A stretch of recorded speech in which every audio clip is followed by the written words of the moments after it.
দলে একটা বাঁধ দেওয়ার বন্দোবস্ত আপনারা করেছেন আমি দেখলাম, মানে দুম করে রাতারাতি যোগদান নয়, হঠাৎ করে জার্সি বদল করে চলে এলাম বিজেপি এটা নয়। আমি আবারও বলছি, আমাদের প্রেসিডেন্ট শ্রমিক ভট্টাচার্য বলেছেন যে অত সহজে হবে না, এবং সেটা আমরা সকলে মিলে পার্টি আমাদের দলের নির্দেশ আদেশ মেনে চলতেই হবে। এ আবার কি কথা?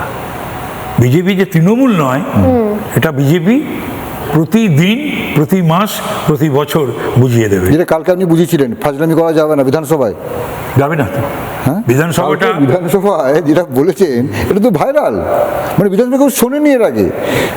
কি ব্যাপার? বিধানসভাটা আমি তো বললাম, বিধানসভাটা গল্প করার জায়গা নয়, আড্ডা মারার জায়গা নয়, মোবাইলে কথা বলার জায়গা নয়, বিধানসভার জায়গা নয়। সেলফি তুলছে, রিল বানাচ্ছে, সেলফি তুলছে, রিল তুলছে, তার জায়গা কি হয়েছিল ঘটনাটা? আর ওই বিউটি পার্লার থেকে ফ্যাশন প্যারেড করতে বিধানসভায় প্রবেশ নয়।